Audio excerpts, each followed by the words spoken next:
Welcome back to another episode of NewOrleans.Football presented by PJ's Coffee, coming to you from the Oshner Andrew Sports Medicine Institute podcast studio.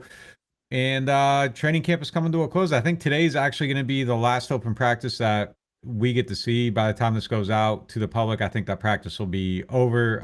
For our members, it should go out before. So we're going to have some of that stuff to talk about on our website. If you aren't on our website, make sure you're signed up, NewOrleans.Football. Use the code NOF, 20% off your first payment. Got all of our news, our analysis, our during the games, we're up live on there on video, live reacting. People are commenting. We had like 1,000 comments during the last preseason game. Make sure you're signed up and you are a part of that community. And another way to celebrate your fandom, that if you want to take it beyond the field, sign up for Keesler Federal. They are the proud official credit union sponsor of the New Orleans Saints. And they're not for profit. So they're going to make sure money goes in your pocket, not theirs. They think about you. They can get you lower fees, better rates, and everything else that Saints fans need to help you get one step closer to living your dreams. And another way to live your dreams, go buy a car from Matt Bowers. He'll get you the best price, best customer care, best service, best everything, best cars, best. That's what Matt does. Make sure you go check them out. Our first topic today is presented by Rouse's, the official supermarket of the New Orleans Saints. You shouldn't be undecided on where you buy your groceries. Go to Rouse's. Saints might still be undecided about their quarterback. Kellen Moore said the decision's going to go through the next couple days. They're going to let him keep competing. Do you actually think it's still undecided? I actually do. I actually think I'm sure there's a strong lean, and I can only imagine that whoever that strong lean is will be starting this game.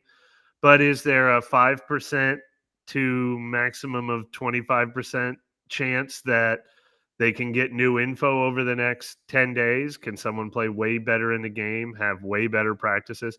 And I'll say who I think it is. I mean, I think Spencer Rattler's ahead right now, but can Tyler Shuck look like he has light bulb moments and all of a sudden everything is coming together for him? Of course that's possible. And if Spencer Rattler starts week 1, it can change in week 2, it can change in week 3, it can change in week 4. So the fact that this thing is so up in the air makes me think that, it could still be undecided. It could still change from week to week. But my guess is it's going to be Rattler, but my bet is whoever starts this game is who they want to start week 1. So on that scale, though, you said between 5 and 25%. Where are you at on it? Because like 25 is not majorly undecided, but it's right. Significantly undecided. Like, do you think it's closer to 5? You think it's 20? Where are you at on the undecided scale? Yeah, I think if it's close like it's been, if the third preseason game looks like either of the first two, even though Shuck outplayed Rattler a little bit in the first one, I don't think it changes. But if Rattler starts the last preseason game and has 2 turnovers the first quarter and then Shuck leads 3 scoring drives, I think that could be enough to switch it. So, yeah, I think one game could be enough. But I feel like Shuck really had that opportunity where it was the full 25% in this last game, and I don't think he took enough advantage of that opportunity. Yeah, I mean, obviously, I think it's still open to new information. I don't see how it can, if you don't make an announcement, it's still open to new information. I would be surprised if they aren't sitting around in that room talking about one guy, though, more than the other. And I think they probably know where they're going with it, and it's just, let's let this run out, solidify the decision, and then announce it from there. But the door's still obviously open if somebody completely implodes or somebody. But yeah, I think they probably know what they want to do. I bet they've laid out a plan. I think they haven't told the quarterbacks. I think they haven't told the team. That would leak somehow inevitably by now. And I know, like, it's incredibly annoying. If you're a fan, you see, the Browns make a decision, you see the Colts make a decision, and you're like, well, why isn't the team I cheer for making a decision? I want to get incredibly angry about the guy they didn't pick and tweet about it. Like, I understand that feeling, but I don't think it's smart to announce it. I don't think that you need to. I'm all for, like, after the first preseason game, if you are going, hey, we're going to get behind this guy, we're going to give him every single rep, we're going to give him every single advantage. I think that at that point, there's like a significant time advantage that can be gained by announcing it and telling your opponent who to prepare for. And you're going to get an extra 10 days of practice all in behind one guy. But if you're coming out of this preseason game and you can legitimately just go through one more practice today, it's open, And then tomorrow, if it's Spencer Rattler or Chuck, you can have them take all the first team reps, go into the preseason game and do it. Your lean's going to kind of be obvious and then announce it on the other side. I don't think the advantage of one more day makes a difference. I don't think it's worth it. And I think you are giving up something real. Like if you are the Arizona Cardinals, you're scouting these quarterbacks and you're saying Tyler Shuck reacts this way against quick interior pressure. Spencer Rattler has more issues against this type of pressure. You're going to gear your pass rush plan toward it. You're going to take your safeties. They're a 3 safety team. They like to rotate them around. They like to hold their coverages. They like to do different things. You are going to look at it and you're going to say, all right, we're going to go this way against Shuck, and we think Rattler can do this on third down, so we're going to have to drop a guy like this to kind of maybe prevent some of that. And it changes your install on how you do it. And I don't think giving them the game's on Saturday, I really don't think giving them an extra 4 days to prepare is something that I think you are giving more away than you would be getting back by having one extra practice with your starter. Yesterday was closed though, so it could have been all one guy and they just lie about it. One extra practice, I don't think that you get an advantage, and I don't think announcing it really helps you at this point. Well, I'm curious. So, do you think they're going to play subterfuge all the way into week 1 Wednesday? I would. I mean, if you're going to go into a regular season schedule, I hold the information as long as possible now because you don't have a real advantage. And I know it's annoying to the public. It's annoying to me. I want to start talking about it. I want to start doing all of it. But honestly, like just telling them at this point, I don't think it helps your team. I think the biggest advantage Kellen Moore has right now is he's a new coach. People think they know what he's going to do, but nobody really knows what this offense is going to look like. And you don't know who the quarterback is. You are a less talented team than your week 1 opponent. Your best chance of beating them is not giving. And it's a defensive coach. It's a defensive program.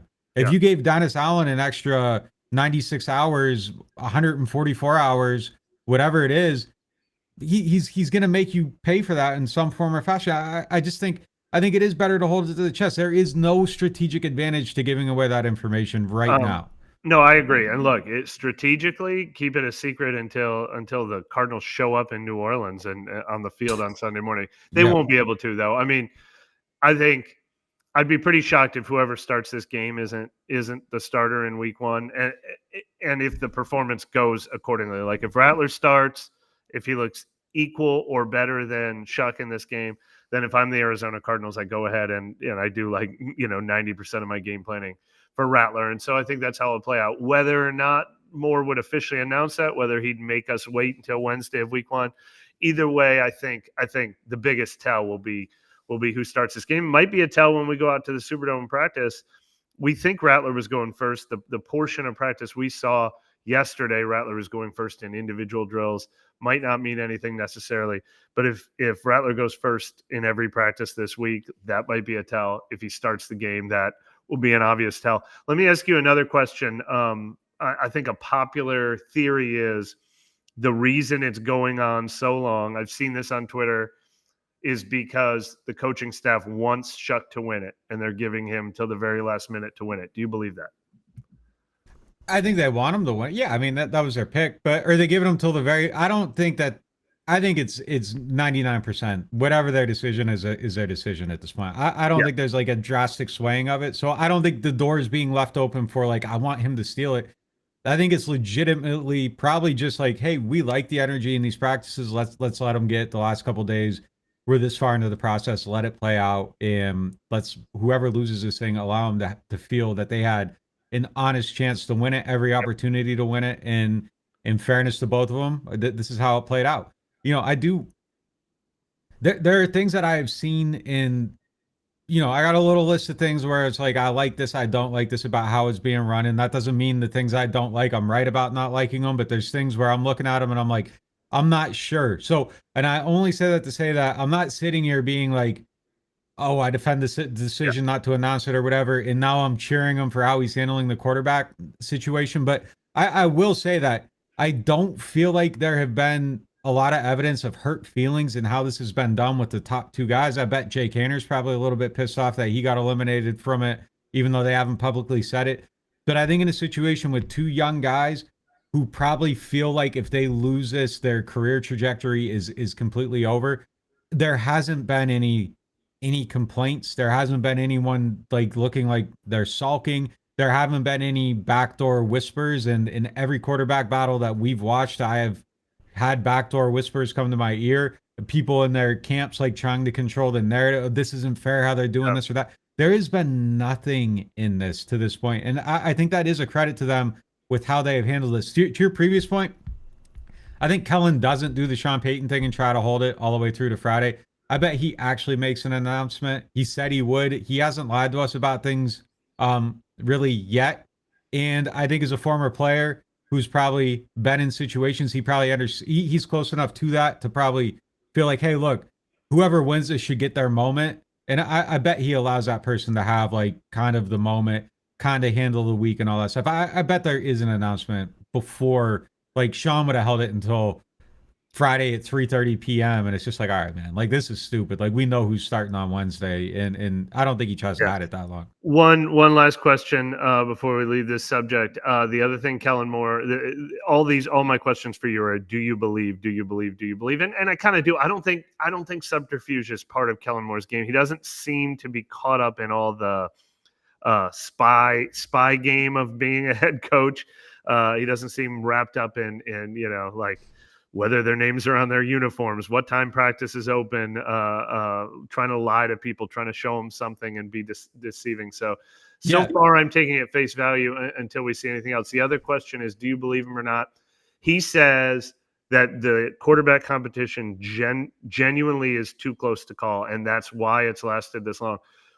From your evidence, would you list this as too close to call, or do you think someone's ahead? I think he could call it today. You know, like whatever he's thinking, you're calling it. Like, and I think there's just two things here. Like, do you chase the upside or do you go with the guy that has less downside right now? And I think that's really where you're at with it. And I don't think it's too close to call, like, because I think you probably have a strategy for how the season you want it to play out. I think you could call it right now. I think it's just there's no benefit to calling it. If we weren't this late into the process and it was like at the beginning, and this is where it says, yeah, too close to call. But like I said, I don't believe him in that. I think this thing can be won on the last day. Like, I think he probably knows who it is, who he wants to go with. Yeah, I mean, like, so yeah, it really depends on your strategy of what you want to do, how you want to start, where you want the guy to come in at. I'm of the personal belief that I would probably start with Spencer, let him have the opportunity and kind of see where it goes from there. I know you said 4 weeks. I've actually modified that, and I have a slight disagreement with you on it. I don't do it until week 6. I don't want, like, if my idea is I'm protecting Chuck, I am not putting him out there against what is probably the best pass rush in the NFL now in New York. I don't want him going against Abdul Carter and Dexter Lawrence.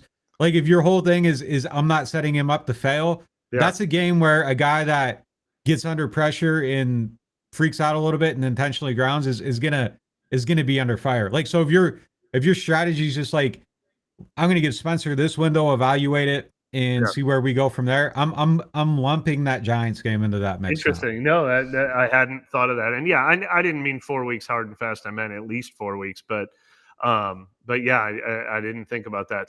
Making your NFL debut against the Giants pass rush, they're suddenly real. But Brian Brazil block a kick, and the key against the Giants is just slide. Don't go over the top. Yeah, man. Like Abdul Carter, like my guy Pat Leonard, the clips coming out from up there, Jordan Renan, like they got a great beat up there. Like the clips that I've been watching from, like I think Abdul Carter is gonna get like 74 sacks this year. Like his practice highlights were absolutely crazy. All right, going on to our next topic, presented by Bobby Hebert's Cajun Cannon Restaurant. Do you think all the starters should play on Sunday?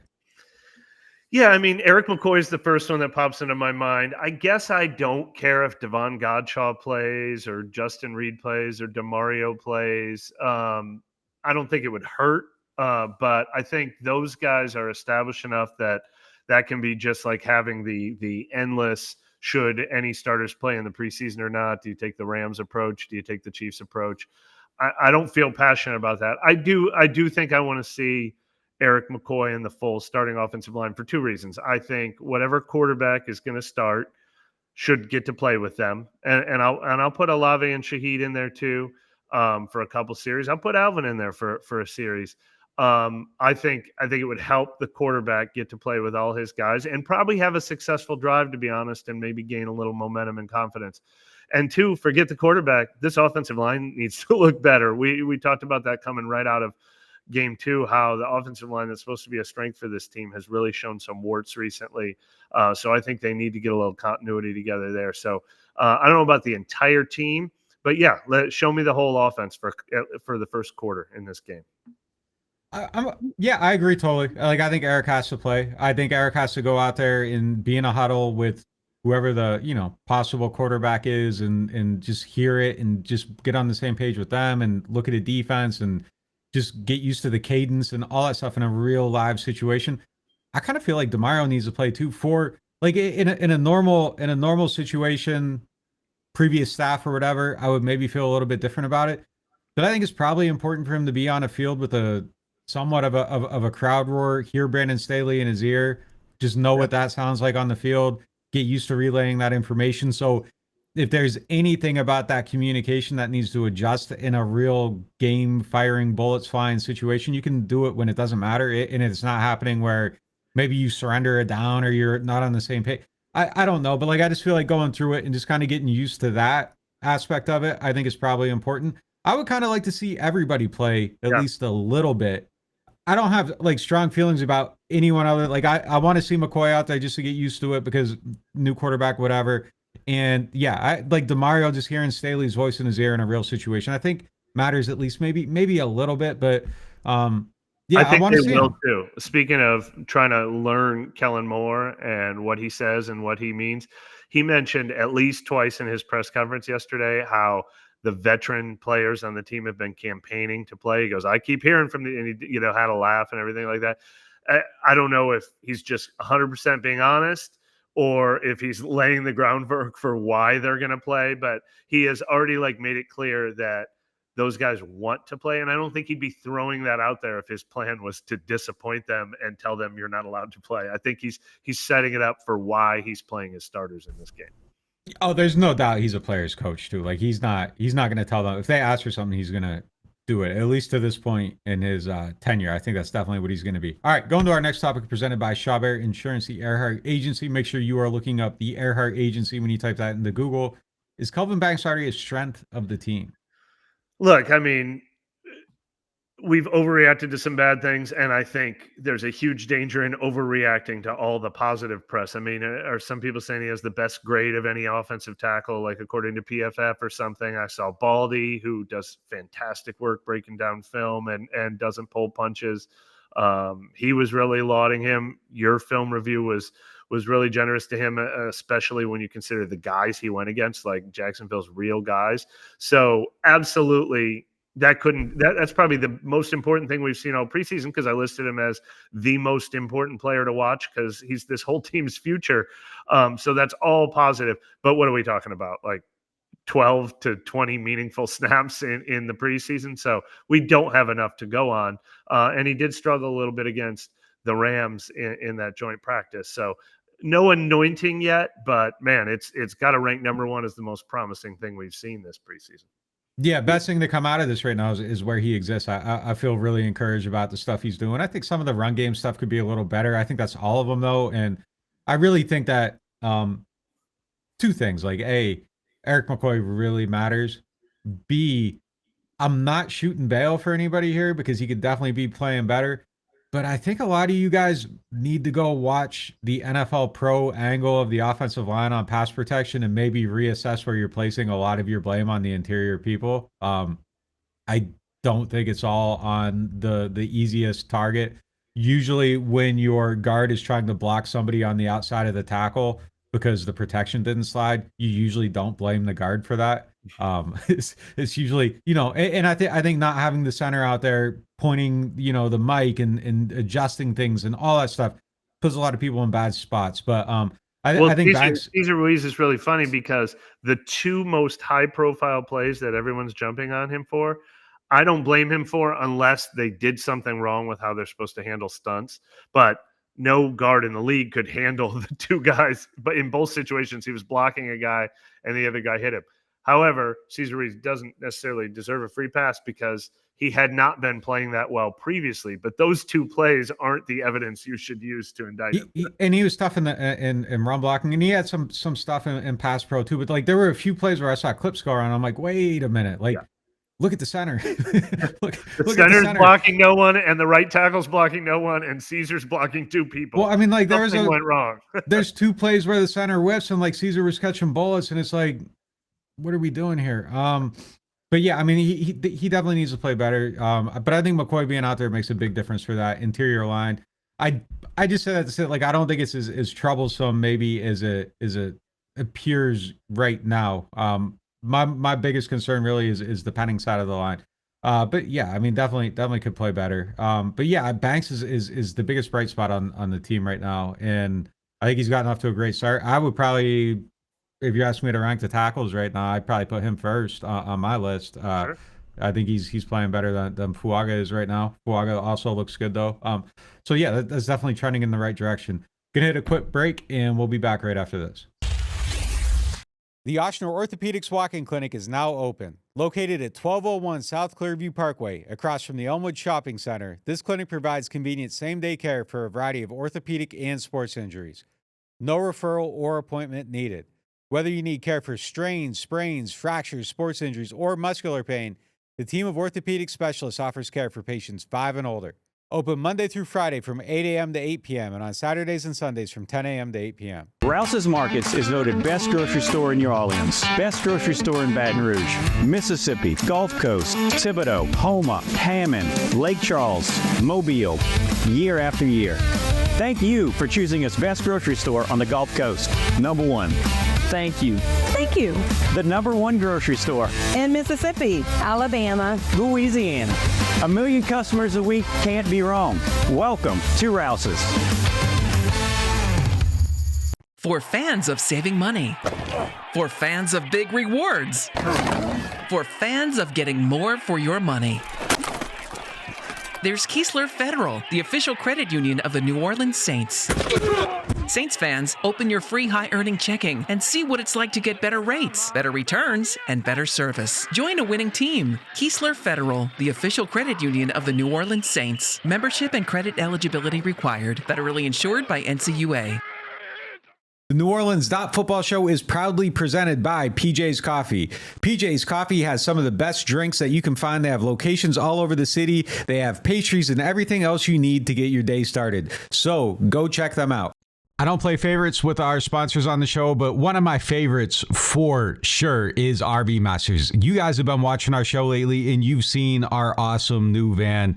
That thing is decked out. And the best part about it is I took it up to RV Masters and I was like, this is what I want to do, but I had no idea how I wanted to do it or how to get it done. And they took care of it from start to finish, brought me out for updates, were giving me new ideas, and they made it exceed my wildest dreams. And they will do the same thing for you. RV Masters offers full service RV, motorhome, and travel trailer repair. They have preventative maintenance and service packages for your RVs, your AC, your generators. They specialize in solar and lithium upgrades, satellite TV, and Starlink. They'll take care of you if you get into a collision. Whatever you need, they got you. And I can speak from experience because they definitely had us on our new van. I cannot vouch for anyone more than I vouch for RV Masters. RV-Masters.com. Go check them out. These gems don't just glisten, they pay. Play Lucky Gems from the lottery. Win up to $4,000. Keep it rolling straight to your wallet with Money Rolls. Win up to $15,000. Soak up wins with Sunny Days Bingo. Top prize is a whopping $50,000. Fun tickets, cool prizes. Play all 3 exciting games from the lottery. Looking for the best insurance coverage at the lowest price? Look no further than Chabert Insurance, the Earhart Agency. They are a local independent insurance agency right here in New Orleans, specializing in home, flood, and auto insurance. At Chabert Insurance, the Earhart Agency, their dedicated team will shop every available carrier in the market, ensuring you get the most comprehensive coverage at the lowest possible price. Why settle for less when you can have the best? Trust Chabert Insurance, the Earhart Agency, to protect what matters most to you. I do. I've been a client of theirs since 2021. Call them today at 504-326-6526 or visit them online at Protected by Shawbear. That's 504-326-6526. Shawbear Insurance, the Earhart Agency, your local insurance experts. Hardhide flavored whiskey, Ponchatoula strawberry, and Chilton County peaches in your favorite bars, stores, and restaurants. Hardhide Chilton County Peach Whiskey is a blend of aged wheat whiskey, light American whiskey, and fresh Chilton County peaches from Alabama's Durbin Family Farms. And Hardhide Strawberry Whiskey tells the story of a small town famous for strawberry farming.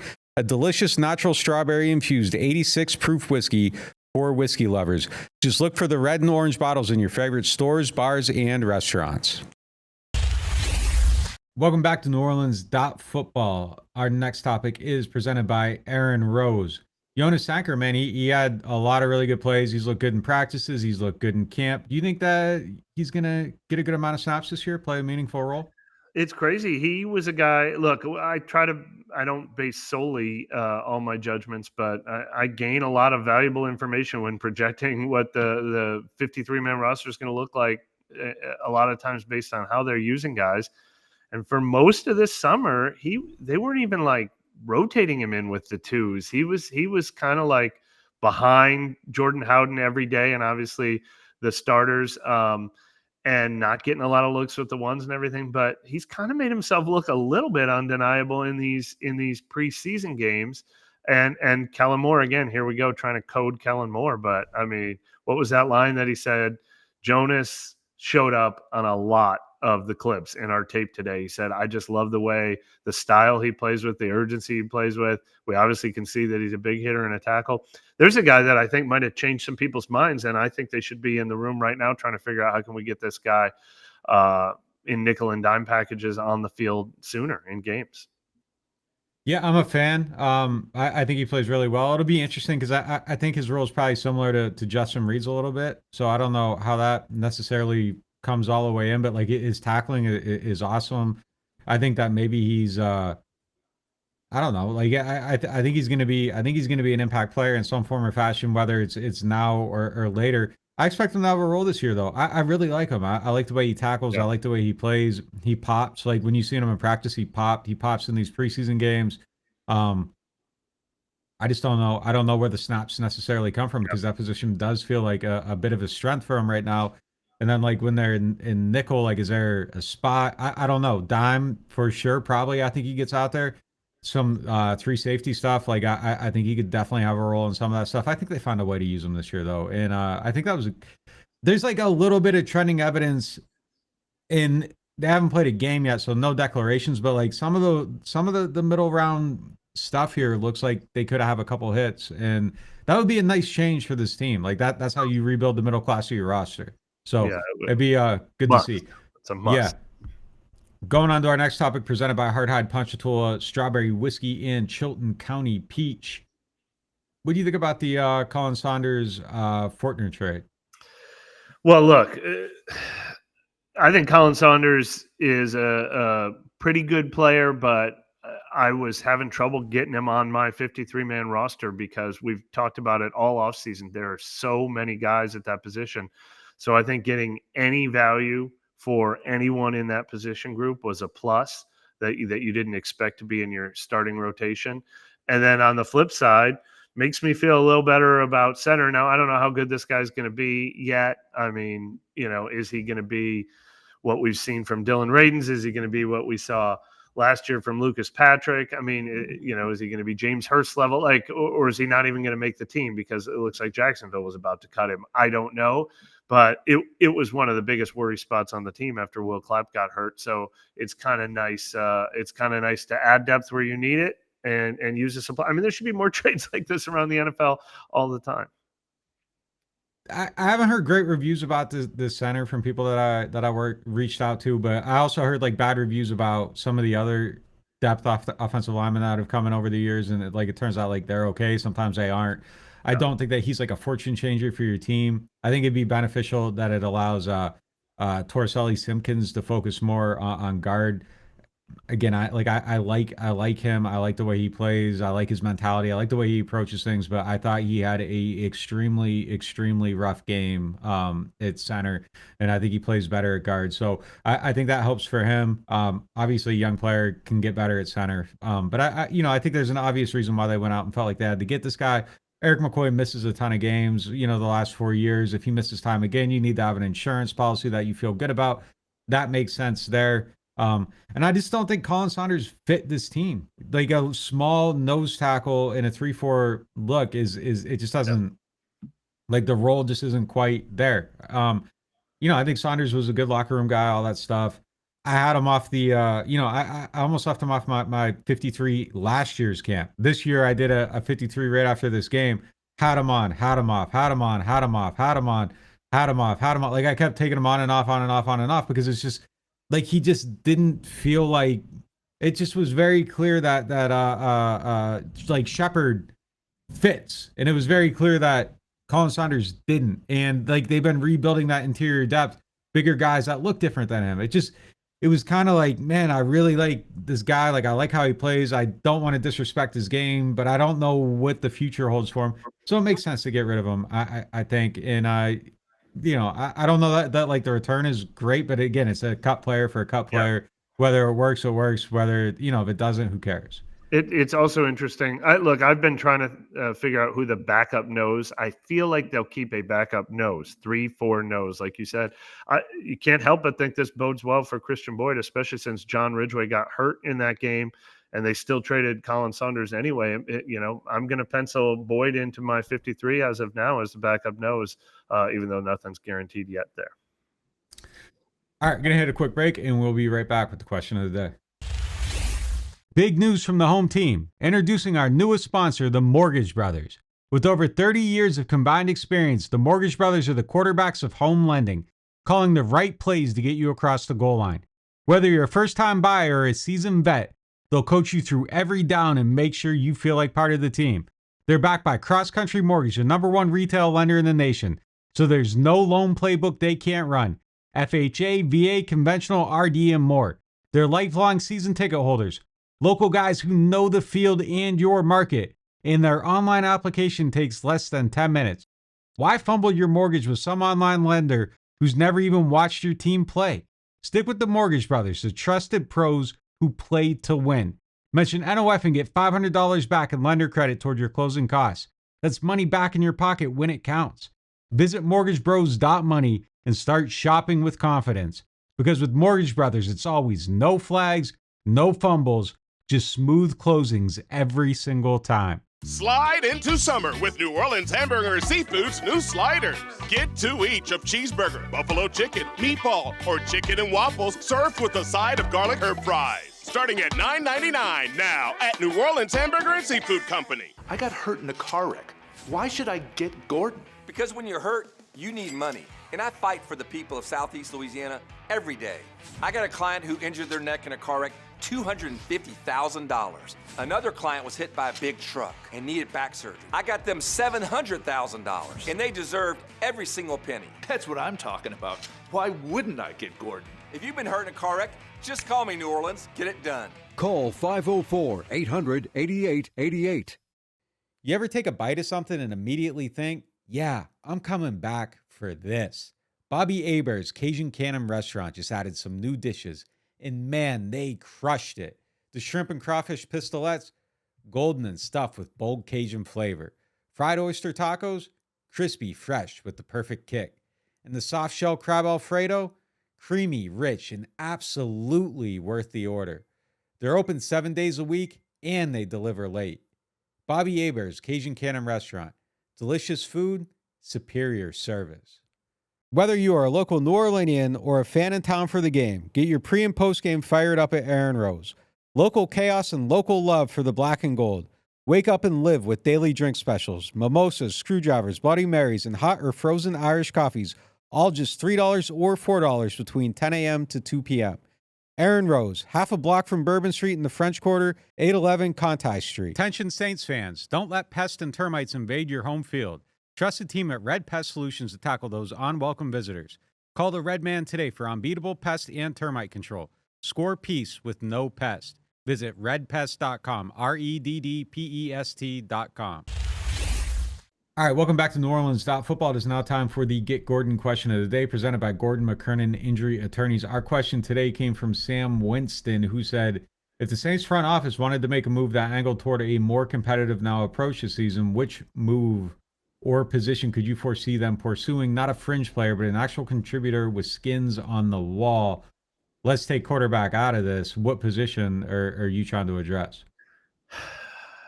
I mean, we talked about corner and we talked about receiver a lot this offseason because that's where you can find real guys. Gabe Davis hasn't signed yet. I feel like that ship has sailed. He took a second visit somewhere else. I don't know what's going on with Asante Samuel. Those are the two positions where I think they could still sign a guy that makes you think, oh, wow, they're really going for it. Anyone else out there, I don't think is a starter. But I do think we're going to see another veteran offensive lineman who's not currently on this team immediately after cut down day. I looked at this kind of like more in like a theoretical approach, like you can go out and get somebody, you make a big trade, whatever. Like if trade, I didn't think of trade.